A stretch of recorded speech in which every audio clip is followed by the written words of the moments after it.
गुरुदेव, जय गुरुदेव। बाबा जी का यह उद्देश्य विश्व गुरु हो भारत देश, हाथ जोड़कर विनय हमारी हो जाओ सब शाकाहारी।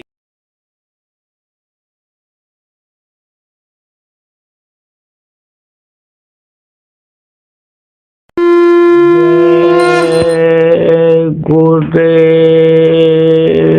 अब डगमग डिगमिग कायंत हुआ, अति निकट दूर का पंथ हुआ।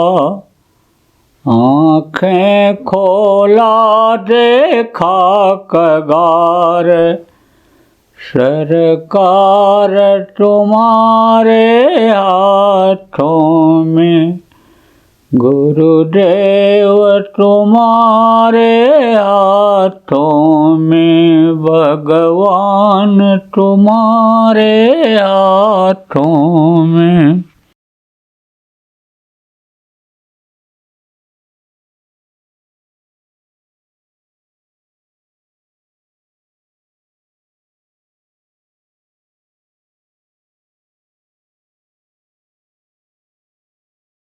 तो कर्मों को कौन रहता है? गुरु बिन मैलो मन को धोई। कपड़ा गंदा हो जाए आपका तो आप साफ कर लोगे, शरीर गंदा हो जाए आप साफ कर लोगे, गाड़ी घोड़ा गंदा हो जाए आप साफ कर लोगे, लेकिन अंतरात्मा को कैसे साफ करोगे? और अंदर अगर मैल रहेगी तो ना तो आप यानी समझो देवताओं का दर्शन पाओगे, ना अपने घर की जानकारी कर पाओगे। जब अंदर में मैल को धोने वाले समर्थ गुरु मिल जाएंगे, वो मदद कर देंगे, तो इसी मनुष्य शरीर में ही प्रभु का दर्शन आपको हो जाए, फिर तो कहीं जाने की जरूरत ही नहीं रह जाए। और मिले भी प्रभु इसी मनुष्य शरीर में, अगर मिले न होते तो कबीर साहब कैसे कहते कि जो तिल माही तेल है, जो चकमक में आग, और तेरा साईं तुझ में जान सके सो जान। जैसे चकमक में आग होती है, बाहर से नहीं दिखाई पड़ती है, आप ये समझो राख को हटाओ तब अंदर में दिखती है। जैसे जो तिल माही तेल, तिल के अंदर बहुत तेल होता है, अलसी के अंदर, तिल के अंदर बहुत काफी तेल होता है, सरसों से ज्यादा तेल होता है, लाही से ज्यादा तेल होता है, लेकिन वो दिखता नहीं है। जब उसको पेरते हैं कोल्हों में तब तेल दिखाई पड़ता है। ऐसे ही प्रभु इस अंदर में आए, लेकिन दिखाई कैसे पड़ेगा, मिलेगा कैसे? उसके लिए युक्ति करनी पड़ेगी। कहते हो युक्ति से मुक्ति मिलती है। देखो घी कहाँ रहता है? घी तो दूध में ही रहता है, लेकिन दूध को जब जमा देते हैं और उसको मसलते हैं, बिलोते हैं, उसके बाद मक्खन निकलता है, फिर उसको गर्म करते हैं तब घी निकलता है। ऐसे ही युक्ति जब आपको बताने वाले गुरु मिल जाएंगे तो जिसको भी मिला, आज तक इसी मनुष्य शरीर में प्रभु मिला। देवी देवताओं का दर्शन इसी मनुष्य शरीर में ही हुआ। वो अनहद वेदवाणी आकाशवाणी तो हमेशा हो रही है, बिना बजाए निश्चिंत बाजे, घंटा शंख नगारी रे, बहरा सुन सुन मस्त होता है, तन की सुत विसारी रे। इसी में दिखाई पड़ा। कहा ना, बिना भूमि एक महल बना है, तामे ज्योति अपारी रे, अंधा देख देख सुख पावे, बात बतावे सारी रे। तो आप ये समझो जो कुछ भी दिखाई पड़ा और जिसको संतों ने लिख दिया, इतिहास बन गया, वो इसी मनुष्य शरीर में ही देखे। तो क्या वो उनके सगे बेटा थे? और क्या आप सौतेले हो उस प्रभु के? सब आप उसके बेटा हो, सब के अंदर उसी मालिक की अंश जीवात्मा है। सकल जीव मम उपजाया, सब पर मोर बराबर दया। लेकिन उसको बताने वाले लखाने वाले कौन होते हैं?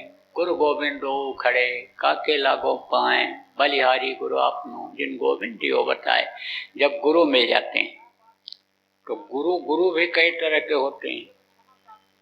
कोई किसी को चोरी करना सिखा देता है तो वो भी उसको गुरु कहने लगता है।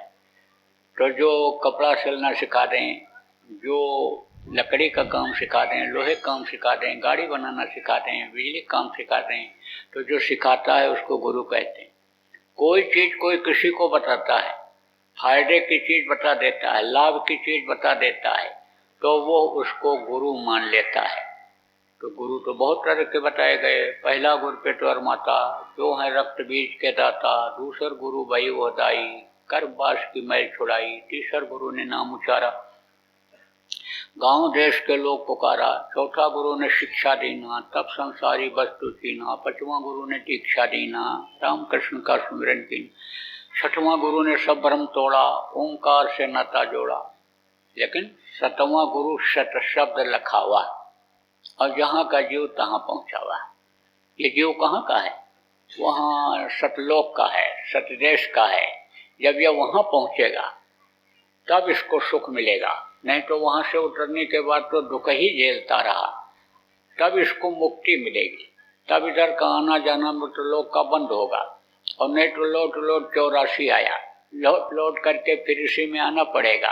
आप लोग भी पहले कहीं थे पिछले जन्म में, आपको नहीं पता है, लेकिन कहीं थे, तो लौट लौट करके इसमें आना पड़ता है। चाहे स्वर्ग और वैकुंठ में ही रहे, क्योंकि पूरे छेड़े मृतलोक के स्वर्ग और वैकुंठ के ऊपर भी लोक हैं। आप ये समझो कि ईश्वर लोक है, ब्रह्म लोक है, पार ब्रह्म लोक है, सत लोक है, अलक लोक है, अगम लोक है, नामी लोक है, लेकिन वो नहीं जा सकते हैं। वहाँ रास्ते नहीं है उनके। है तो 17 तत्वों का लिंग शरीर, आपका 5 तत्वों का है, लेकिन वो जा नहीं सकते हैं। पूर्ण छेड़े मृत्यु लोके। तो कोई स्वर्ग वैकुंठ में ही रहे होगे, लेकिन मनुष्य शरीर में आपको आना पड़ा है। जन्मने की पीड़ा, माँ के पेट में 9 महीने रहने की पीड़ा आपको बर्दाश्त करनी पड़ी है। लेकिन जब यह जीवात्मा सतलोक पहुँच जाएगी, तब इसको मुक्ति मोक्ष मिल जाएगा। फिर यह नीचे नहीं उतरेगी, फिर यह सुख के सागर में पहुँच जाएगी। लेकिन उसका भेद कोई बताएगा, रास्ता कोई बताएगा, तब तो आप वहाँ पहुँच पाओगे। तो कैसे पहुँचोगे? शब्द के द्वारा पहुँचोगे। शब्द से ही आप उतारे गए हो नीचे, और शब्द को छोड़ते चले आए। एक नाका है, जैसे देखो ये आपका मध्य प्रदेश है, और ये मध्य प्रदेश से ऐसे थोड़ी दूर से आगे जाओगे तो उत्तर प्रदेश आ जाएगा, वहाँ पर उसका नाका है। और फिर आप समझो उधर चले जाओगे, दूसरे तरफ चले जाओगे तो दूसरे प्रदेश का नाका है, ऐसे देश का नाका है, ऐसे ऊपर में भी नाका है, बॉर्डर जिसको कहते हो। तो बॉर्डर से निकलने के बाद ऐसे इनकी आवाज़ें बदलती चली जाती हैं। जैसे देखो प्रेमियों, शब्द किसको कहते हैं? यानी 2 अक्षर, 3 अक्षर, 4 अक्षर, यानी जब इकट्ठा हो जाते हैं तो वही शब्द बन जाता है। आवाज़, मुंह से हम जो बोल रहे हैं ये शब्द ही निकल रहा है। ऐसे ही ऊपर से शब्द उतरा है, नीचे की तरफ आया है, लेकिन आवाज़ बदलती चली गई है। जैसे आप यहाँ से जाओगे उधर, आप समझो कि उधर राजस्थान की तरफ चले जाओ, मध्य प्रदेश से आप उधर चले जाओ महाराष्ट्र की तरफ, महाराष्ट्र और मध्य प्रदेश से गुजरात का भी बॉर्डर लग जाता है। बोली बदल जाती है, भाषा बदल जाती है, ऐसे बदलता चला गया है आवाज़। जैसे आप देखो गंगा कहाँ से निकली है? गंगोत्री से। तो जब वहाँ से चली हैं तो वो आवाज़ अलग थी, जब पानी नीचे गिरा तो पहाड़ के ऊपर पड़ा तो आवाज़ अलग था। और जब वही गंगा हरिद्वार में आ गई तो वहाँ जो बहती हैं उनकी अलग आवाज़ आती है। और वही गंगा जब आपके इलाहाबाद में त्रिवेणी संगम पर बहने लगती हैं, यहाँ आ जाती हैं तो आवाज़ बदल जाती है। और यहाँ से बहकर जब जाएंगी आपके गंगा सागर पहुँचेंगी तो वहाँ एकदम आवाज़ बदल जाएगी। ऐसे ही शब्द ऊपर से आया, यहाँ नीचे उतरा है, और वो शब्द अलग अलग आवाज़ों में सुनाई पड़ता है। तो उसका भेद जो बताते हैं, शब्द भेदी जब गुरु मिलते हैं तो जहाँ का जीव तहाँ पहुँचावा। तब यह जन्म मरण से जीव का छुटकारा हो जाता है। तो ऐसे गुरु हमेशा इस धरती पर रहते हैं, समय समय पर पावर लेकर के आते हैं, और मनुष्य शरीर में ही आते हैं। जैसे कहते हो भगवान आए तो मनुष्य शरीर में ही आए। काम उन्होंने ऐसा किया कि जिससे अन्य लोग उनको भगवान कहने लगे। जैसे आप इतने आदमी बैठे हो, आपके गांव में और आदमी भी रहते होंगे, कोई अच्छा काम करता होगा, मदद कर देता होगा, आपका सही रास्ता बता देता होगा, कहते हो भाई ये तो भगवान है। गलत काम करता होगा तो कहते होगे कि ये तो हैवान है। और जब हैवानियत छोड़ करके आप जैसा काम करने लगता होगा तब कहते हो इंसान बन गए। तो आदमी ही रहता है, पावर रहती है, पावर दी जाती है। पावर जब वो खींच लेते हैं तब कुछ नहीं बचता है। देखो अर्जुन खूब लड़ाई लड़े मैदान में महाभारत के, लेकिन जब पावर खींच गया तो कहा वो पुरुष बलि नहीं होत है, समय होत बलवान, और भीलन लूटी गोपिका वह अर्जुन वह बान। फिर ताकत वो खत्म हो गई। ऐसे पावर होती है।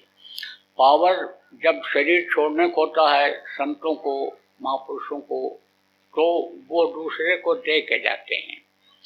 आप ये समझो संत हमेशा दूसरे को अपनी पावर दे करके गए। तो यह मनुष्य शरीर में ही आते हैं, और जब भी आते हैं तो उपदेश करते हैं। संत तो यही बताते हैं कि भाई ये जो तुम्हारे अंदर जीवात्मा है, ये समझो परमात्मा की अंश है, ये तुम्हारा घर नहीं है।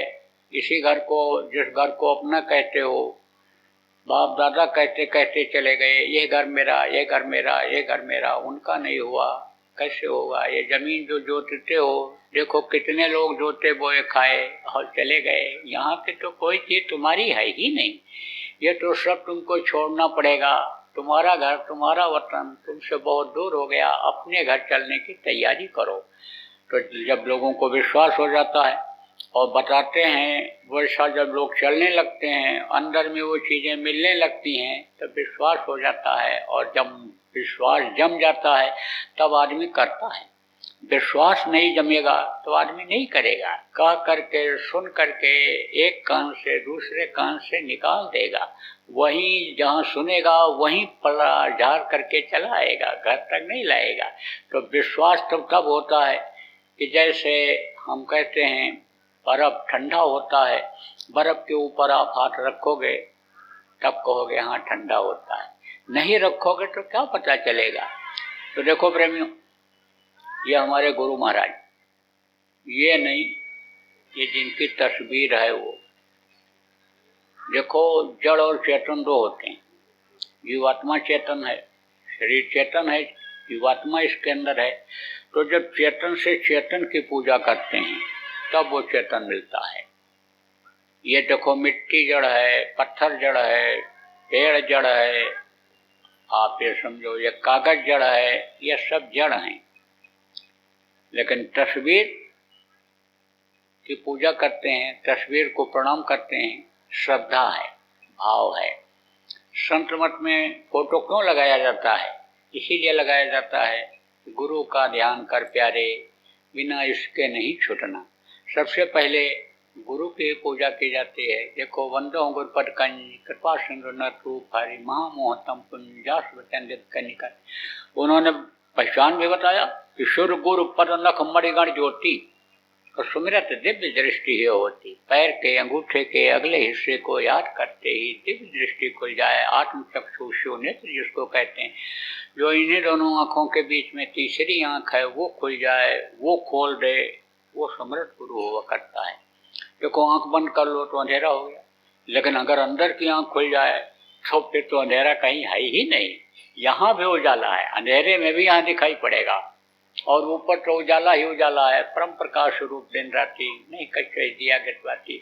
तो आप ये समझो कि जब रूह है नाम प्रकाश का और वो कही अंधकार, और ताको करे विनाश जो सोई गुरु करतार। यानी जब समर्थ गुरु मिलते हैं जो अंधेरे से प्रकाश रोशनी की तरफ ले जाते हैं, तब उस संसार में प्रकाश की नगरी में यानी यह जीवात्मा जा सकती है। तो प्रेमियों, फोटो लगाने की जरूरत भी नहीं पड़ती है। जो गुरु महाराज का नामदानी हो, सत्संगी हो, आप ध्यान दो इस बात का, फोटो की जरूरत आपको नहीं रह जाएगी। कब? जब अंतर में गुरु का दर्शन आपको मिलने लग जाएगा। जब ध्यान लगाओगे दर्शन हो जाएगा, तब फोटो के दर्शन की जरूरत क्या पड़ेगी? तो क्या आप नहीं कर सकते हो दर्शन? कर सकते हो, लेकिन जब गुरु के आदेश का पालन करोगे। गुरु महाराज देखो बराबर प्रेमियों कहा करते थे, सुमिरन ध्यान भजन करते रहो, गृहस्थी का काम करो, लेकिन गृहस्थी में फंसो नहीं। गृहस्थी में रहते हुए 2 घंटा 24 घंटे में से समय अपनी जीवात्मा के कल्याण के लिए निकालो। तो आप लोग सुमिरन ध्यान भजन रोज करो, गुरु की पहचान अंदर में हो जाएगी। देखो जब पहचान हुई रानी इंद्रुमती को, कबीर साहब की शिष्य थी, और पहचान हुई, साधना किया उसने, देखा यही सब कुछ कर रहे हैं, यही चला रहे हैं, तब बोली आप हमको मृत्युलोक में बता दिए होते कि मैं ही सब कुछ हूँ, तो मुझे इतनी मेहनत क्यों करनी पड़ती।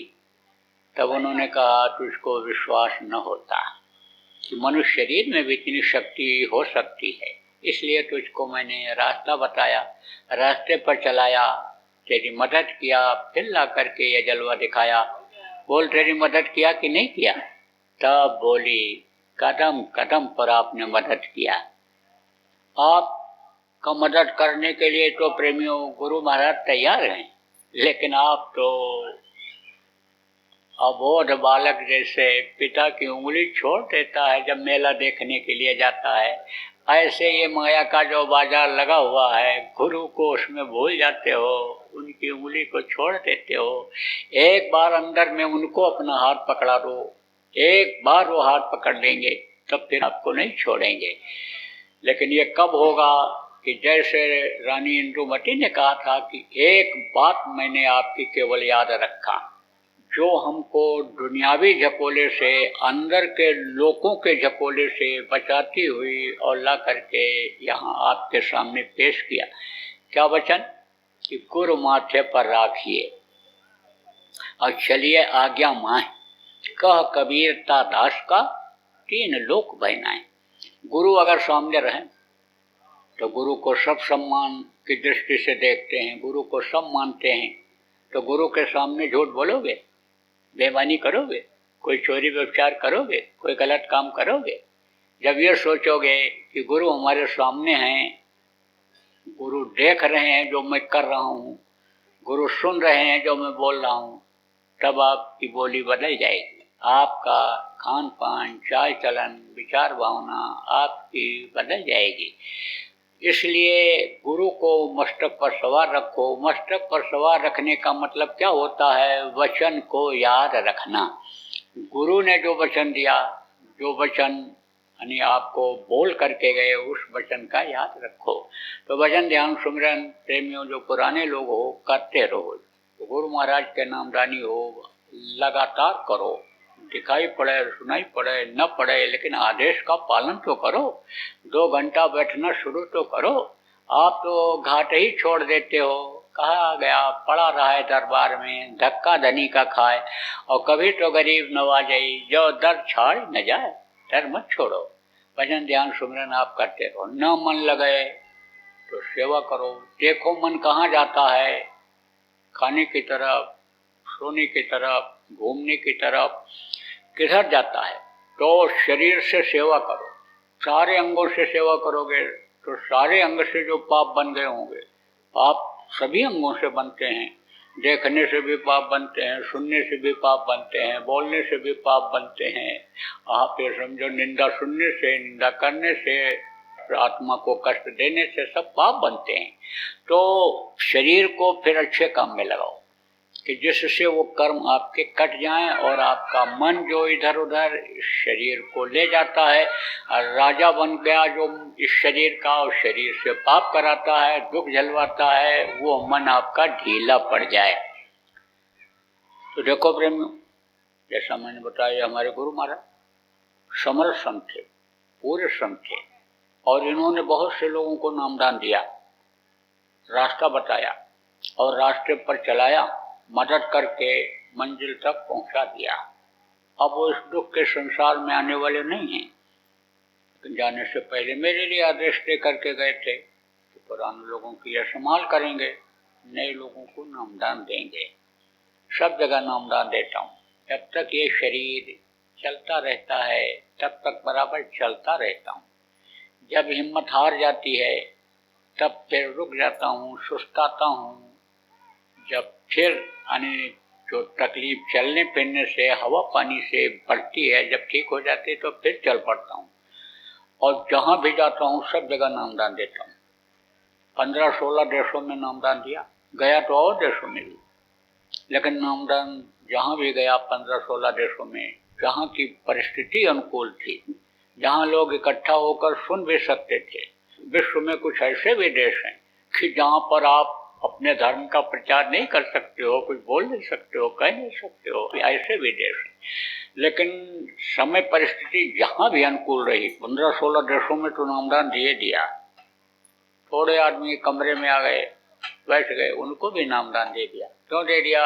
वही जैसे अभी मैंने बताया कि भरोसा नहीं किसी के जीवन का।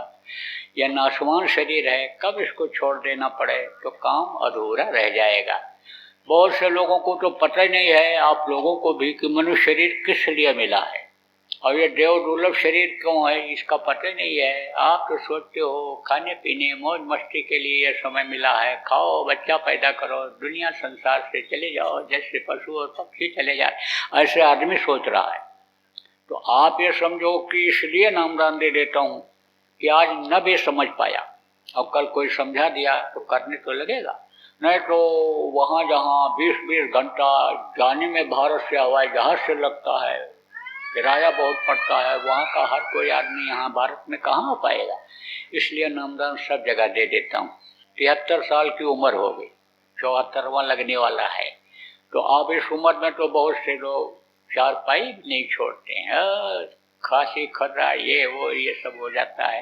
तो ये पंचभौतिक ही शरीर, कोई मशीन तो है नहीं। मशीन भी थक जाती है, घिस जाती है, रगड़ रगड़ करके वो भी ठीक से नहीं चलती है।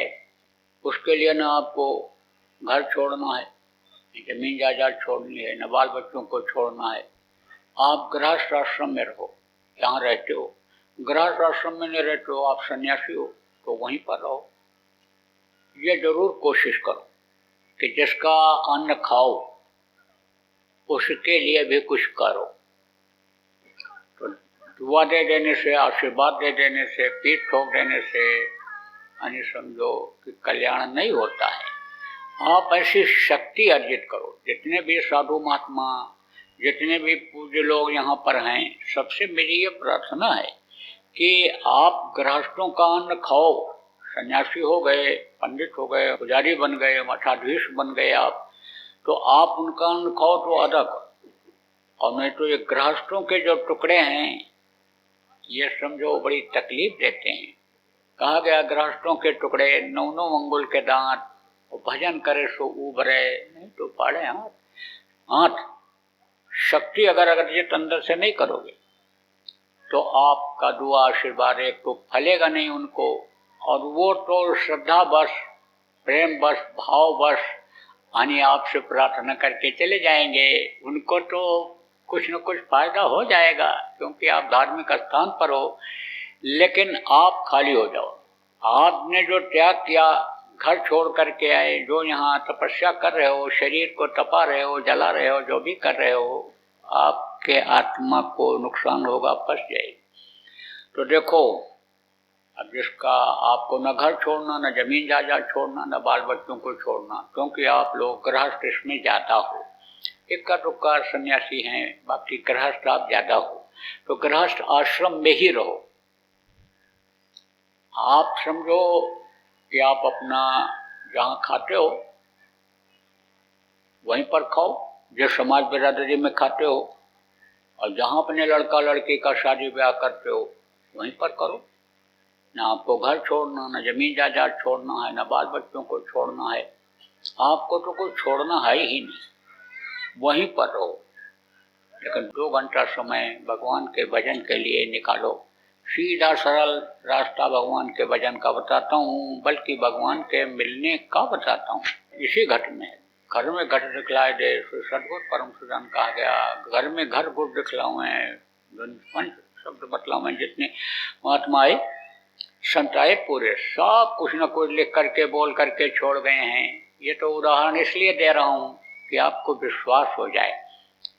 तो आप कुछ मत छोड़ो, जहाँ रहते हो वहीं रहो। देखो हमारे यहाँ तो कोई भेदभाव नहीं, हमारे यहाँ तो इंसान और इंसानियत वाली बात है, क्योंकि भगवान ने न हिंदू बनाया, न मुसलमान बनाया, न सिख बनाया, न ईसाई बनाया, न ब्राह्मण क्षत्रिय वैश्य शूद्र बनाया, न ये और उपजातियाँ बनाई। उसने तो इंसान बनाया है। सबकी हड्डी एक जैसी, सबका मांस एक जैसा, सबका खून एक जैसा, टट्टी पेशाब का रास्ता सबके एक जैसा ही है। भोजन सबके लिए शाकाहारी एक जैसा ही बनाया। तो आप ये समझो उसके यहाँ भेद नहीं।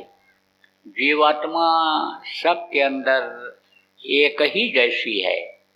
तो जो जीवात्माओं को देखता है, सबसे प्रेम करता है, तो हमारे यहाँ तो सबसे प्रेम है। गोस्वामी जी ने कहा ना, सिया राम मैं सब जग जानी, करूँ प्रणाम जो युग पानी। तो परमात्मा के अंश जीवात्मा आपके सबके अंदर है। लेकिन अभी मैं अगर कुछ और ज़्यादा बोलने लग जाऊँ तो अभी सच बोलता हूँ, सही बात कहता हूँ कि भाई जातिवाद, भाईवाद, भतीजावाद, कौमवाद, एरियावाद, भाषावाद, आतंकवाद, इसमें मत फंसो। जब यह बोलता हूँ तो विरोध लोग करने लगते हैं। सही बात बोलता हूँ कि हिंसा हत्या मत करो, बलि मत चढ़ाओ, बलि चढ़ाने से देवता खुश नहीं होंगे, तो लोग विरोध करने लगते हैं। तो यही कहने लग जाएंगे बाबा तो जात धर्म सब खत्म कर दे रहे हैं, भ्रष्ट बना दे रहे हैं सबको।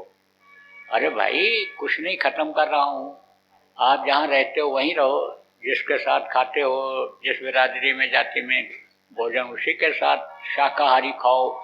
यहाँ लड़का लड़की का शादी ब्याह करते हो वहीं करो।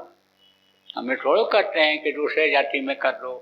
ये जरूर कहता हूँ कि लड़के लड़कियाँ जब बड़े हो जाएं, शादी ब्याह के लायक हो जाएं, कमाने लग जाए लड़का, तो लड़की देख लो कि हमारे घर में आ जाएगी, सेट हो जाएगी, लड़का हमारा इसको प्यार दे सकेगा, सम्मान दे सकेगा, बच्चा पैदा कर सकेगा, तो उस लड़की से शादी कर लो।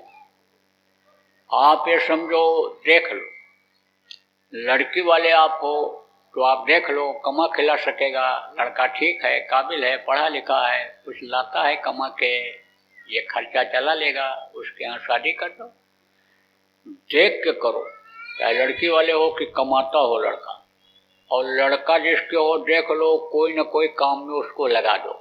बेकार में पढ़ाई लिखाई के बाद में मत बैठाओ। कहेगा हम कंपटीशन बैठेंगे, कंपटीशन बैठेंगे, क्या कंपटीशन बैठेगा। एक आदमी हमको इसी दौरे में मिला, 1.5 महीना करीब हो रहा है दौरे का, हमको इसी दौरे में मिला और कहा 16 साल से कंपटीशन में बैठ रहा हूँ और नहीं आया, अब की बार दया हो जाए। अब आप सोचो, पोल जैसा रहता है बिजली का तार, उसी तरह से तो उस पर दौड़ाते हैं। कमजोर पोल हो, 440 वोल्ट का करंट दौड़ा दो तो पोल का क्या हाल होगा, गिरेगा पोल, यानी गिर जाएगा। तो भाई देख लो, जैसी योग्यता हो, पढ़ाई लिखाई में परसेंटेज देखो, फिर IAS की कोचिंग कराओ, नहीं तो वो को तो पैसा मिलता रहेगा, समय बेकार हो जाएगा। तो नौकरी में लग जाए, काम में लग जाए, तब आप शादी ब्याह समय से देख करके कर लो। नहीं करोगे तो समझो वो खोजेंगे। अपने मन से जब करते हैं, प्रेम विवाह जिसको कहते हैं, तो उसी में धोखा हो जाता है। रूप रंग पर चले जाते हैं ये बच्चे और बच्चियां। ये समझो आपकी पढ़ाई लिखाई पर, धन दौलत पर एक दूसरे से मोहित हो जाते हैं और रिश्ता निभता नहीं है। 2 महीना भी नहीं बीतता है, तलाक के मुकदमे चालू हो जाते हैं। ऐसी नौबत ना आवे, ये जरूर कहता हूँ। ये जरूर कहता हूँ कि भाई थोड़ा सा स्वस्थ रहने के लिए कम खाओ। ज़्यादा खा लेते हो तो बीमारियाँ आ जाती हैं। ये जरूर कहता हूँ कि 2 बार कम खाओ। कम खाओगे तो बीमारी नहीं आएगी। आप समझो प्रेमियों, जब कोई एक बोलता है दूसरा 2 बोल देता है तो बस उसी में क्रोध आ जाता है, और क्रोध आ जाता है तो लड़ाई झगड़ा, फसाओ, जेल जाना सब हो जाता है उसी में। एक को गुस्सा आए और दूसरा चुप हो जाए तो झगड़ा होगा? नहीं होगा। औरत को गुस्सा आए, पुरुष चुप हो जाए, पुरुष को गुस्सा आए, औरत चुप हो जाए, सास को गुस्सा आवे बहू चुप हो जाए, बहू को गुस्सा आवे सास चुप हो जाए, तो ये सास और बहू का जो झगड़ा है वो मशहूर होगा? नहीं मशहूर होगा। अगर सास ये सोचने लग जाए कि एक लड़की को मैंने ब्याह दिया, दूसरे के को दे दिया, दूसरे की लड़की मैं लेके आई हूँ अपने घर में बहू बना करके, ये मेरी बेटी है, तो समझो कि झगड़ा नहीं होगा। देखो, माँ जो है बेटी की थोड़ी बहुत गलतियों को भी सुधार देती है, उसको सिखाती है, बताती है, लेकिन जब बेटी माँ को मानती है तो जो बहुएं हो, ये समझो एक माँ को छोड़ के मैं आई और ये सास दूसरी माँ मुझे मिल गई, तब ये नौबत नहीं आएगी कि सास सोचेगी कि कहीं ऐसा न हो सेवा करते करते पैर दबाते दबाते गला ही न दबा दे। लेकिन जब बहू ये सोचेगी कि बुढ़िया को जल्दी से कब्र पर पहुंचावें, तिजोरी की चाबी हमको जल्दी से मिल जाए, तब तो समझो कि झगड़ा लड़ाई होगा ही होगा। झगड़ा एक करे बोले और दूसरा चुप हो जाए, सास को गुस्सा आवे बहू चुप हो जाए, बहू को गुस्सा आवे सास चुप हो जाए, तो झगड़ा नहीं होगा। लेकिन कभी कभी ऐसा होता है, कहा गया कहते करो उपाय स्वभाव न छूटे, और नीम न मीठा होए चाहे घी गुड़ से सींचे, तो स्वभाव जल्दी नहीं छूटता है। कुत्ते की पूंछ होती है, टेढ़ा देती है, इसे टेढ़ा किया रहता है, पकड़ सीधा कर दो फिर टेढ़ा कर दे, नली में कुत्ते की पूंछ डाल दो और 12 वर्ष तक वैसे रखो और निकालोगे तो भी वैसे टेढ़े रहेगा। तो संतों के अलावा और कोई स्वभाव को जल्दी बदल नहीं सकता है, इसीलिए बार बार सत्संग की जरूरत पड़ती है, तब ये स्वभाव बदलता है, आदमी का बदल जाता है। मन तभी रुकता है जब नाम की संख्या सुगाई जाती है। काम क्रोध लोभ मोह अहंकार ये तभी खत्म होते हैं जब ये नाम जो बताऊंगा उसका जब जाप किया जाएगा, तब ये ढीले पड़ेंगे, नहीं तो आखिरी वक्त तक ये परेशान करते रहते हैं। जय गुरुदेव। सरकारी व गैर सरकारी अनुदान के लिए बिना सत्संगियों के सहयोग द्वारा जनहित के कार्यों में लगी हुई बाबा जय गुरुदेव धर्म विकास संस्था का मुख्यालय पिंगलेश्वर रेलवे स्टेशन के सामने मक्सी रोड उज्जैन मध्य प्रदेश में है। यहाँ पर सत्संग व नामदान का कार्यक्रम होता रहता है, अतः आप श्रोताओं से अनुरोध है कि बाबा उमाकांत जी महाराज के आश्रम उज्जैन एक बार परिवार सहित जरूर पधारिएगा। आपके सुझाव के लिए व्हाट्सएप नंबर 9575600700। जय गुरुदेव, जय गुरुदेव। जय गुरुदेव, जय गुरुदेव, जय गुरुदेव, जय जय गुरुदेव।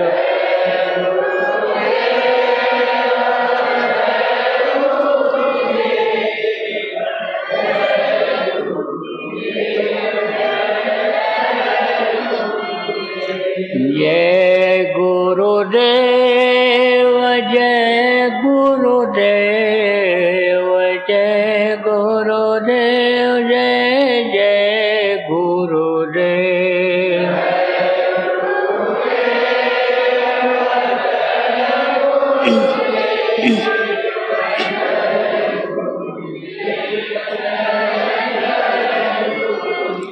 जय गुरुदेव,